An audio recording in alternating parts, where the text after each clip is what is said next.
Friends, ఇది మా పొలం చూడండి ఎంత చక్కగా ఉందో. ఇక్కడ మా వాళ్ళు ఈ పత్తి విత్తనాలు ఈరోజు పెడుతున్నారు. పత్తి విత్తనాలు వేస్తున్నారు చూడండి. పత్తి విత్తనాలు వేస్తున్నారు. ఇక్కడ చూడండి, ఇక్కడ అమ్మ కూడా కట్టెలు వేస్తుంది మొత్తం. ఈ పొరలంతా ఇక్కడ కూర్చున్నారు.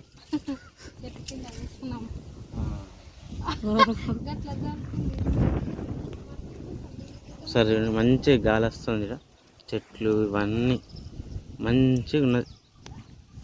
చూడండి ఒకసారి మంచిగా చూపిస్తాం. వీడియో చూడండి, అందరు కూర్చున్నారు. చెట్లు ఇదంతా ఈ వెనకాల ఈ పొలం ఇదంతా మంచిగా ఉన్నది. చూడండి ఒకసారి చూడండి. మావాడు ఆడ తినే గిన్నెలు అవన్నీ ఆడికి పోయింది మావాడు ఇప్పుడే. చూడండి ఒకసారి, చక్కగా ఉంది, మంచిగా ఉంది. ఇక్కడ చూడండి, ఇక్కడ మా వాళ్ళు విత్తనాలు వేస్తూ ఉన్నారు. ఇది చేతులతో వేస్తారు, కాలుతో కూడా వేస్తారు. చూడండి, అయితే ఇట్లా రెండు రకాలుగా వేస్తారు చూడండి.